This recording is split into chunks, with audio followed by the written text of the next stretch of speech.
My dear friends and professionalists, I am Uday Singh, advocate speaking. So ನೀವೆಲ್ಲರೂ ಸಹ ನನ್ನ channel ಅನ್ನು ನೋಡ್ತಾ ಇದ್ದೀರಿ ಅಂದ್ಕೊಂಡಿದ್ದೀನಿ. ಶೇರ್ ಮಾಡಿ, ಕಮೆಂಟ್ ಮಾಡಿ ಮತ್ತು ನನ್ನ ಚಾನೆಲ್ಗೆ ಸಬ್ಸ್ಕ್ರೈಬ್ ಆಗೋದನ್ನ ಮರಿಬೇಡಿ ಅಂತ ಹೇಳ್ತಾ, ಸೊ ಇವತ್ತು ನಾನು ತೆಗೆದುಕೊಂಡಿರ್ತಕ್ಕಂಥ ವಿಷಯ ಸಮನ್ಸ್ ಬಗ್ಗೆ ತೆಗೆದುಕೊಂಡಿದ್ದೀನಿ.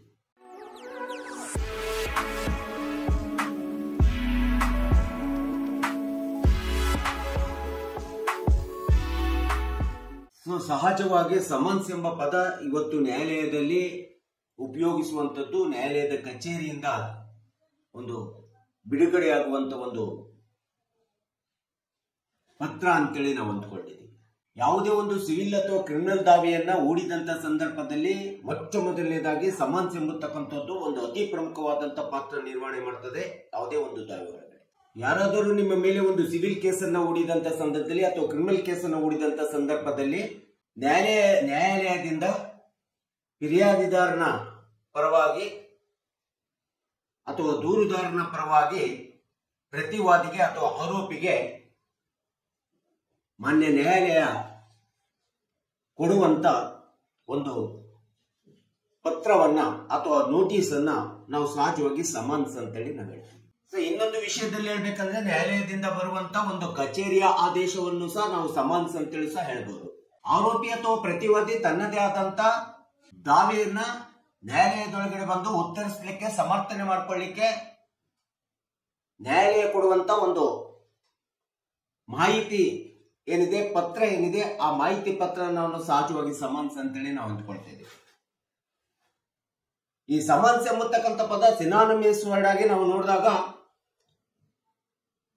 ನ್ಯಾಯಾಲಯದಲ್ಲಿ ಬಂದಂತ ನೋಟಿಸ್ ಅಂತ ಹೇಳ್ತೀವಿ, ಆರ್ಡರ್ ಅಂತ ಹೇಳ್ತೀವಿ, ವಾರೆಂಟ್ ಅಂತ ಹೇಳ್ತೀವಿ ಅಥವಾ ರಿಟ್ ಅಂತ ಹೇಳ್ತೀವಿ. ಈ ರೀತಿ ಸಮಾನಾಂತರ ಪದಗಳನ್ನ ನಾವು ಸಮನ್ಸ್ಗೆ ಸಹಜವಾಗಿ ಉಪಯೋಗಿಸತಕ್ಕಂಥದ್ದು ನಮ್ಗೆಲ್ಲರಿಗೂ ಸಹ ಗೊತ್ತಿರುವಂತ ಅಂಶ. ಸೊ ಯಾರಾದರೂ ನಿಮ್ಮ ಸಂಬಂಧಿಕರು ಇರ್ಬೋದು ಅಥವಾ ನಿಮಗೆ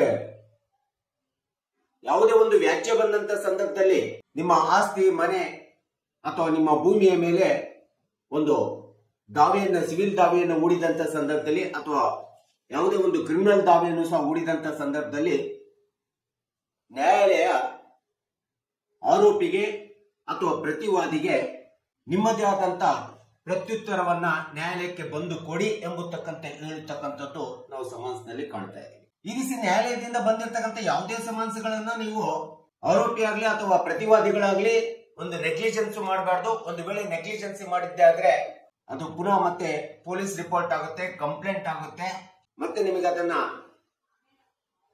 ಕ್ರಿಮಿನಲ್ ಕೇಸ್ ಅಂತ ಹೇಳ್ಬಿಟ್ಟು ಪರಿವರ್ತನೆ ಮಾಡುವಂತ ಚಾನ್ಸಸ್ ಇರ್ತದೆ. ಸಿವಿಲ್ ಕೇಸನ್ನ ಮತ್ತು ಕ್ರಿಮಿನಲ್ ಕೇಸಿಗೆ ಸಹಜವಾಗಿ ವಾರೆಂಟ್ ಇಶ್ಯೂ ಆಗುತ್ತೆ, NBW ಇಶ್ಯೂ ಆಗುತ್ತೆ.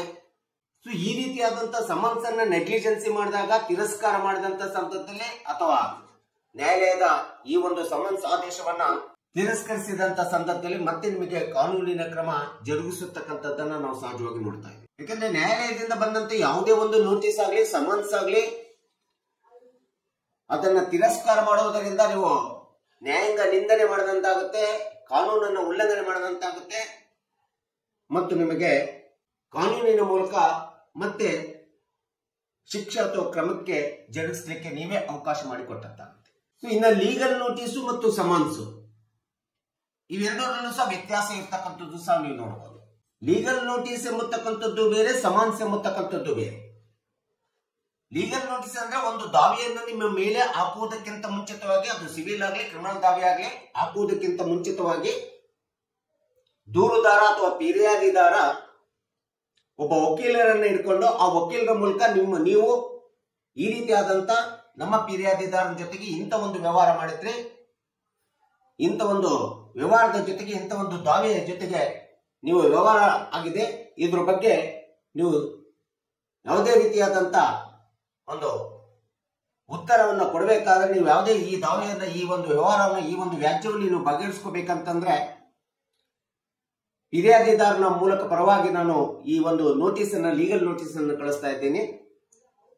ಲೀಗಲ್ ನೋಟಿಸ್ ಮುಟ್ಟಿದ 15 ಅಥವಾ 30 ದಿನದೊಳಗಡೆ ನೀವು ಬಂದು ನಿಮ್ಮದೇ ಆದಂತ ಒಂದು ವ್ಯಾಜ್ಯವನ್ನ ಅಥವಾ ಯಾವುದೇ ಒಂದು ದಾವೆಯನ್ನ, ಸಮಸ್ಯೆಯನ್ನ ಪರಿಹರಿಸಿಕೊಳ್ಳ್ರಿ ಎಂಬತಕ್ಕಂಥದ್ದನ್ನ ಫಿರ್ಯಾದಿದಾರನ ಪರವಾಗಿ ಆರೋಪಿಗೆ ಅಥವಾ ಪ್ರತಿವಾದಿಗೆ ವಕೀಲರು ಕಳಿಸುವಂತ ಒಂದು ಮಾಹಿತಿ ರವಾನೆ ಪತ್ರ ಏನಿದೆ, ಆ ಒಂದು ಮಾಹಿತಿ ರವಾನೆ ಪತ್ರವನ್ನ ನಾವು ಸಹಜವಾಗಿ ಲೀಗಲ್ ನೋಟಿಸ್ ಅಂತ ಹೇಳಿ ಕರಿತೀವಿ. ಆದರೆ ಸಮನ್ಸಿಗೂ ಇಂಥ ಒಂದು ಲೀಗಲ್ ನೋಟಿಸಿಗೂ ತುಂಬಾ ವ್ಯತ್ಯಾಸ ಇದೆ. ಸಮನ್ಸ್ ಎಂಬತಕ್ಕಂಥದ್ದು ಈಗಾಗಲೇ ಫಿರ್ಯಾದಿದಾರ ಅಥವಾ ದೂರುದಾರ ಬಂದು ತನ್ನದೇ ಆದಂತ ದೂರನ್ನು ಕೊಡತಕ್ಕಂಥದ್ದು ಅಥವಾ ತನ್ನದೇ ಆದಂತ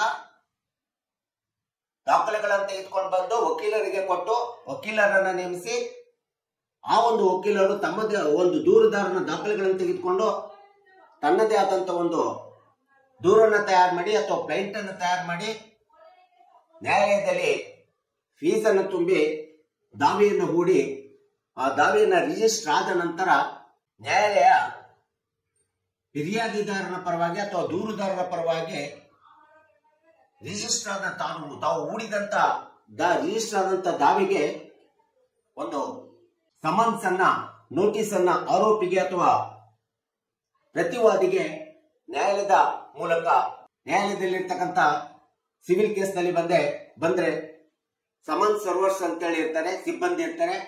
ಆ ನ್ಯಾಯಾಧೀಶರ ಆದೇಶದ ಪ್ರಕಾರ ಆ ಸಮನ್ಸ್ ಗಳನ್ನು ತೆಗೆದುಕೊಂಡು ನ್ಯಾಯಾಲಯದ ಸರ್ವರ್ ಸಮನ್ಸ್ ಅಂತ ಸಿಬ್ಬಂದಿಗಳು ಬಂದು ನಿಮ್ಮ ಮನೆಗೆ ಸಮನ್ಸ್ ಅನ್ನ ಕೊಡ್ತಾರೆ. ಒಂದು ವೇಳೆ ಕ್ರಿಮಿನಲ್ ಕೇಸ್ ಆದ್ರೆ ಸಹಜವಾಗಿ ಪೊಲೀಸರು ನಿಮ್ಮ ಮನೆಗೆ ಸಮನ್ಸ್ ಅನ್ನ ಅಥವಾ ನೋಟಿಸ್ ಅನ್ನ ತಂದು ಕೊಡ್ತಕ್ಕಂಥದ್ದು ಸಹಜವಾಗಿ ನೀವು ನೋಡ್ತಾ ಇದ್ದೀರಿ. ಸೊ ಸಹಜವಾಗಿ PCR ಅಂತ ಪ್ರೈವೇಟ್ ಕಂಪ್ಲೇಂಟ್ ರಿಜಿಸ್ಟರ್ಡ್ ಮಾಡ್ತಾರೆ. ಯಾರೋ ಒಬ್ಬ ದೂರುದಾರ ಬಂದು ನಿಮ್ಮ ಮೇಲೆ ನೇರವಾಗಿ ನ್ಯಾಯಾಲಯಕ್ಕೆ ಬಂದು ಪ್ರೈವೇಟ್ ಕಂಪ್ಲೇಂಟ್ ಅನ್ನ ರಿಜಿಸ್ಟರ್ ಮಾಡ್ತಾರೆ ನಿಮ್ಮ ವಿರುದ್ಧ.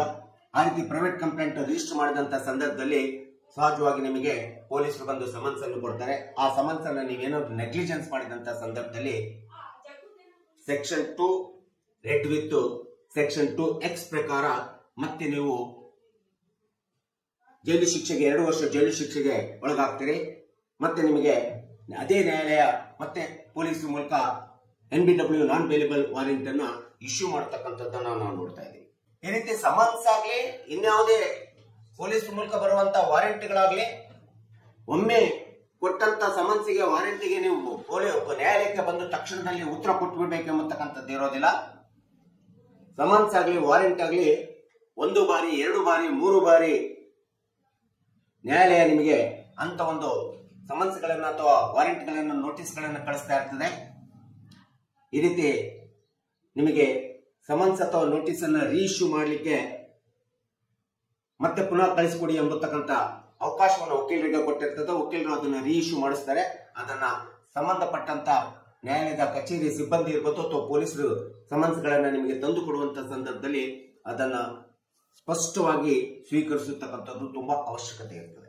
ಸೊ ಇಂಥ ಒಂದು ಸಮನ್ಸ್ ನಿಮ್ಮ ಮನೆಗೆ ಬಂದಂತ ಸಂದರ್ಭದಲ್ಲಿ ಆ ಒಂದು ಸಮನ್ಸ್ ನಲ್ಲಿ ಏನೇನು ಕಂಟೆಂಟ್ಸ್ ಗಳನ್ನ ಅಂಶಗಳನ್ನ ಒಳಗೊಂಡಿರ್ತದೆ ಅಂತಂದ್ರೆ ಸಹಜವಾಗಿ ನಿಮ್ಮ ಮೇಲೆ ಯಾವ ದಾವೆಯನ್ನು ಹಾಕಲಾಗಿದೆ, ಅದು OS ನಂಬರ್ ಇರ್ಬೋದು ಅಥವಾ CC ಕ್ರಿಮಿನಲ್ ಕೇಸ್ ನಂಬರ್ ಇರ್ಬೋದು. ಈ ರೀತಿ ನಿಮ್ಮ ಮೇಲೆ ಹಾಕಿರುವಂತ ಆರೋಪಿ ಅಥವಾ ಪ್ರತಿವಾದಿಗಳ ಮೇಲೆ ಹಾಕಿರುವಂತ ದಾವೆ ಸಂಖ್ಯೆ ಇರ್ತದೆ ಮತ್ತು ಯಾವ ನ್ಯಾಯಾಲಯದಿಂದ ಬಂದಿದೆ, ಯಾವ ನ್ಯಾಯಾಂಗದ ಕಾರ್ಯವ್ಯಾಪ್ತಿಯ ನ್ಯಾಯಾಲಯದಿಂದ ಬಂದಿದೆ ಎಂಬತಕ್ಕಂಥ ನ್ಯಾಯಾಲಯದ ಹೆಸರನ್ನು ಹಾಕಲಾಗಿರುತ್ತದೆ. ಮತ್ತು ನೀವು ಯಾವ ದಿನಾಂಕದಂದು ನ್ಯಾಯಾಲಯಕ್ಕೆ ಹಾಜರಾಗಿ ನಿಮ್ಮ ಪ್ರತ್ಯುತ್ತರವನ್ನು ಕೊಡಬೇಕು ಮತ್ತು ನಿಮ್ಮ ದಾಖಲಾತಿಗಳ ಮೂಲಕ ನೀವು ಹಾಜರಾಗಬೇಕು ಎಂಬತಕ್ಕಂಥದ್ದನ್ನ ದಿನಾಂಕವನ್ನು ಮತ್ತು ಸಮಯವನ್ನು ತಿಳಿಸಲಾಗಿರ್ತದೆ. ಒಂದು ವೇಳೆ ನೀವು ಆಗದೇ ಇರುವಂತ ಪರಿಸ್ಥಿತಿ ಬಂದರೂ ಸಹ ನಿಮ್ಮ ಪರವಾಗಿ ನಿಮ್ಮ ಸಂಬಂಧಿಕರು ಯಾರಾದ್ರೂ ಸಹ ಹಾಜರಾಗಬಹುದು ಅಥವಾ ನಿಮ್ಮ ಪರವಾಗಿ ಯಾವುದೇ ಒಬ್ಬ ಪ್ರತಿನಿಧಿಯನ್ನ ನ್ಯಾಯಾಲಯಕ್ಕೆ ಹಾಜರಾಗಲಿಕ್ಕೆ ನೀವು ಕಳಿಸಿಕೊಡುವಂತ ಅವಕಾಶ ನಿಮ್ಮ ಸಮನ್ಸ್ ನಲ್ಲಿ ಇರ್ತದೆ. ಸ್ಪಷ್ಟವಾಗಿ ನಿಮ್ಮ ಸಮನ್ಸ್ ನಲ್ಲಿ ಈ ರೀತಿಯಾದಂತ ನ್ಯಾಯಾಲಯದ ಹೆಸರು, OS ನಂಬರು ಅಥವಾ CC ನಂಬರು ಮತ್ತು ನೀವು ಯಾವ ದಿನಾಂಕ ಯಾವ ಸಮಯಕ್ಕೆ ಹಾಜರಾಗಬೇಕು, ಯಾವ ನ್ಯಾಯಾಲಯದಲ್ಲಿ ಹಾಜರಾಗಬೇಕು, ನಿಮಗೆ ಯಾವ್ಯಾವ ನಿಮ್ಮ ದಾಖಲಾತಿಗಳಿದ್ದಾವೆ ಆ ಎಲ್ಲ ದಾಖಲಾತಿಗಳನ್ನ ತೆಗೆದುಕೊಂಡು ಬನ್ನಿ ಅಂತೇಳಿ ಎಂಬತಕ್ಕಂಥ ಅಂಶವನ್ನ ಮಾಹಿತಿಯನ್ನ ಪ್ರತಿಯೊಂದು ನ್ಯಾಯಾಲಯದಲ್ಲಿ ಬರುವಂತ ನ್ಯಾಯಾಲಯದಿಂದ ಬರುವಂತ ಸಮನ್ಸ್ ನಲ್ಲಿ ಇರ್ತಕ್ಕಂಥದ್ದನ್ನು ನಾವು ನೋಡ್ತಾ ಇದ್ದೀವಿ. ಸೊ ಇಂಥ ಒಂದು ಸಮನ್ಸ್ ನಿಮಗೆ ಬಂದಂತ ಸಂದರ್ಭದಲ್ಲಿ ನೀವು ಯಾವುದೇ ವಿಧವಾದಂತ ಭಯ ಪಡುವಂತ ಹೆದರುವಂತ ಅವಶ್ಯಕತೆ ಇಲ್ಲ. ಯಾಕಂದ್ರೆ ಕಾನೂನು ಎಲ್ಲರಿಗೂ ಅನ್ವಯ ಆಗ್ತದೆ, ಎಲ್ಲರಿಗೂ ಸಮಾನವಾಗಿ ಅನ್ವಯ ಆಗ್ತದೆ. ಅವರೆಷ್ಟೇ ದೊಡ್ಡವರಿರಲಿ ಕಾನೂನಿಗಿಂತ ದೊಡ್ಡವರು ಯಾರೂ ಇರುವುದಿಲ್ಲ. ಸೊ ಅಂತ ಸಂದರ್ಭದಲ್ಲಿ ನೀವು ಆ ಒಂದು ನ್ಯಾಯಾಲಯದ ನೋಟಿಸ್ ಅನ್ನು ಅಥವಾ ಸಮನ್ಸ್ ಅನ್ನು ಸ್ವೀಕಾರ ಮಾಡಿಬಿಟ್ಟು ನೇರವಾಗಿ ನ್ಯಾಯಾಲಯಕ್ಕೆ ನೀವೇ ಬಂದು ನ್ಯಾಯಾಧೀಶರ ಮುಂದೆ ನಿಮ್ಮ ದಾಖಲಾತಿಗಳನ್ನು ಕೊಟ್ಟು ನಿಮ್ಮ ಪ್ರತ್ಯುತ್ತರವನ್ನು ಸಹ ನೀವು ಕೊಡಬಹುದಾಗುತ್ತೆ. ಒಂದು ವೇಳೆ ನಿಮಗೆ ಅದು ಸಾಧ್ಯವಾಗದೇ ಇದ್ದಂತ ಸಂದರ್ಭದಲ್ಲಿ ನಿಮ್ಮದೇ ಆದಂತ ವಕೀಲರನ್ನ ಕರ್ಕೊಂಡು ಬಂದು ಆ ವಕೀಲರ ಕೈಯಲ್ಲಿ ಕೊಟ್ಟು ವಕೀಲರ ಮೂಲಕ ನಿಮ್ಮ ದಾಖಲೆಗಳನ್ನ ಕೊಟ್ಟು ವಕೀಲರ ಮೂಲಕ ನಿಮ್ಮ ಉತ್ತರವನ್ನ ಪ್ರತ್ಯುತ್ತರವನ್ನ ನ್ಯಾಯಾಲಯದ ಒಳಗಡೆ ನ್ಯಾಯಾಧೀಶರ ಮುಂದೆ ವಕೀಲರು ಅದನ್ನ ಪ್ರೆಸೆಂಟ್ ಮಾಡ್ತಾರೆ. ಪ್ರೆಸೆಂಟ್ ಮಾಡಿದಂತ ಸಂದರ್ಭದಲ್ಲಿ ಸೊ ನಿಮ್ಮ ಒಂದು ಕೇಸಿನ ಮುಂದಿನ ಪ್ರಕ್ರಿಯೆ ಏನು ಎಂಬತಕ್ಕಂಥದ್ದನ್ನ ಸೊ ನಿಮ್ಮ ವಕೀಲರು ನಿಮಗೆ ತಿಳಿಸತಕ್ಕಂಥದ್ದನ್ನು ನಾವು ನೋಡ್ತಾ ಇದ್ದೀವಿ. ಸೊ ಈ ರೀತಿ ನಿಮಗೆ ಸಮನ್ಸ್ ಬಂತು ಅಂದ ತಕ್ಷಣ ಯಾರೂ ಸಹ ಹೆದರುವಂತ ಅವಶ್ಯಕತೆ ಇಲ್ಲ, ಹೆದರಬಾರದು. ಯಾಕಂದ್ರೆ ಯಾವುದೇ ಒಂದು ಸಿವಿಲ್ ಅಥವಾ ಕ್ರಿಮಿನಲ್ ಕೇಸಿನೊಳಗಡೆ ಕೋರ್ಟಿನ ಮೂಲಕ ಸಮನ್ಸ್ ಬರಲಿ ಅಥವಾ ನೋಟಿಸ್ ಬರಲಿ, ಸಮನ್ಸ್ ಅಥವಾ ನೋಟಿಸ್ ಎಂಬತಕ್ಕಂಥದ್ದು ಕೋರ್ಟಿನ ವಿಚಾರಣಾ ಪ್ರಕ್ರಿಯೆಯಲ್ಲಿ ಅಥವಾ proceedings of the courts, process of the courts, methods of the courts ಒಳಗಡೆ ಪ್ರಾರಂಭ ಆಗುತ್ತಕ್ಕಂಥದ್ದು ಯಾವುದೇ ಒಂದು ಕೇಸಿನ ಮೇಲೆ, ಅದು ಸಿವಿಲ್ ಕೇಸ್ ಇರಲಿ ಕ್ರಿಮಿನಲ್ ಕೇಸ್ ಇರಲಿ, ಪ್ರಾರಂಭ ಆಗುತ್ತಕ್ಕಂಥದ್ದು ವಿಚಾರಣಾ ಪ್ರಕ್ರಿಯೆ ಪ್ರಾರಂಭ ಆಗುತ್ತಕ್ಕಂಥದ್ದು ಒಟ್ಟು ಮೊದಲನೇ ಅಂಶ ಅಂತಂದ್ರೆ ಅದು ಸಮನ್ಸ್ ಮೂಲಕ ಪ್ರಾರಂಭ. ಸಮನ್ಸ್ ಶುರುವಾಗುತ್ತಕ್ಕಂಥದ್ದು, ನೋಟಿಸ್ ಶುರುವಾಗುತ್ತಕ್ಕಂಥದ್ದು, ವಾರೆಂಟ್ ಶುರುವಾಗುತ್ತಕ್ಕಂಥದ್ದು, ಎಕ್ಸಿಕ್ಯೂಷನ್ ಆಗುತ್ತಕ್ಕಂಥದ್ರ ಮೂಲಕ ಈ ಒಂದು ನ್ಯಾಯಾಲಯದ ಪ್ರಕ್ರಿಯೆ ಪ್ರಾರಂಭ ಆಗುತ್ತಕ್ಕಂಥದ್ದನ್ನ ನಾವು ನೋಡ್ತಾ ಇದೀವಿ. ಅದಕ್ಕೆ summons is the first method process which it has been initiated the court proceedings ಅಂತೇಳಿ ನಾವು ಹೇಳ್ತೀವಿ. ಸೊ ಈ ರೀತಿಯಾದಂತ ಒಂದು ಸಮನ್ಸ್ ಅನ್ನ ತೆಗೆದುಕೊಳ್ಳುವುದರಲ್ಲಿ ಆರೋಪಿಗಳಾಗ್ಲಿ, ಪ್ರತಿವಾದಿಗಳಾಗ್ಲಿ, ಯಾವುದೇ ಕಕ್ಷಿದಾರರಾಗ್ಲಿ, ಸಾರ್ವಜನಿಕರಾಗ್ಲಿ ಸೊ ಯಾವುದೇ ಒಂದು ಭಯವಿಲ್ಲದೆ ಈ ಸಮನ್ಸ್ ಅನ್ನ ಸ್ವೀಕರಿಸಿ ನ್ಯಾಯಾಲಯದ ವ್ಯಾಪ್ತಿ ಒಳಗಡೆ ಬಂದು ನಿಮ್ಮದೇ ಆದಂತ ನ್ಯಾಯಾಂಗದ ವ್ಯಾಪ್ತಿಯಲ್ಲಿ ನಿಮ್ಮದೇ ಆದಂತ ಯಾವುದೇ ಒಂದು ಸಮಸ್ಯೆಯನ್ನ ಅಥವಾ ವ್ಯಾಜ್ಯವನ್ನ, ದಾವೆಯನ್ನ, ಅದು ಸಿವಿಲ್ ಇರಲಿ ಕ್ರಿಮಿನಲ್ ಇರಲಿ ಬಗೆಹರಿಸಿಕೊಳ್ಳಿಕ್ಕೆ ಒಂದು ನ್ಯಾಯಾಂಗ ವ್ಯವಸ್ಥೆ, ನ್ಯಾಯಾಲಯಗಳು ಕೊಡುವಂತ ಒಂದು ಅತ್ಯುತ್ತಮವಾದಂತ ನ್ಯಾಯಾಲಯಗಳು ಕೊಡುವಂತ ಒಂದು ಅತ್ಯುತ್ತಮವಾದಂತ ಸದಾವಕಾಶ, ಒಂದು ಅವಕಾಶ ಪ್ರತಿಯೊಬ್ಬ ವ್ಯಕ್ತಿಗೆ ಕೊಡಬೇಕೆಂಬತಕ್ಕಂತ ಈ ಒಂದು ಪ್ರಜಾಪ್ರಭುತ್ವ ವ್ಯವಸ್ಥೆ ಒಳಗೆ ಇರೋದ್ರಿಂದ ಸೊ ಇದನ್ನ ಈ ಒಂದು ಸಮನ್ಸ್ ಅನ್ನ ನಿಮಗೆ ನ್ಯಾಯಾಂಗದ ಪ್ರಕ್ರಿಯೆಯ ಒಂದು ಅಂಶ ಅಂತೇಳಿ ತಿಳ್ಕೊಂಡು ನೀವೆಲ್ಲರೂ ಸಹ ಈ ಒಂದು ಸಮನ್ಸ್ ಅನ್ನು ಸ್ವೀಕರಿಸಬೇಕಂತೇಳಿ ಸೊ ಈ ತಿಳ್ಕೋಬೇಕೆಂಬತಕ್ಕಂಥ ಹಿನ್ನೆಲೆಯನ್ನು ಇಟ್ಕೊಂಡು ಈ ಒಂದು ವಿಡಿಯೋವನ್ನು ಮಾಡಿದ್ದೀನಿ. ಸೊ ಈ ವಿಡಿಯೋ ಇಷ್ಟ ಆಗಿದ್ರೆ ದಯವಿಟ್ಟು ಶೇರ್ ಮಾಡಿ, ಲೈಕ್ ಮಾಡಿ, ಕಮೆಂಟ್ ಮಾಡಿ ಮತ್ತು ನನ್ನ ವಿಡಿಯೋಗೆ ಸಬ್ಸ್ಕ್ರೈಬ್ ಆಗೋದನ್ನ ಮರಿಬೇಡಿ ಅಂತ ಹೇಳ್ತಾ ಇವತ್ತಿನ ವಿಷಯಕ್ಕೆ ವಿರಾಮವನ್ನು ಹೇಳ್ತೀನಿ. ಇನ್ನೊಂದು ವಿಷಯವನ್ನು ತೆಗೆದುಕೊಂಡು ನಿಮ್ಮ ಮುಂದೆ ಬರ್ತೀನಿ. ಜೈ ಹಿಂದ್, ಜೈ ಕರ್ನಾಟಕ.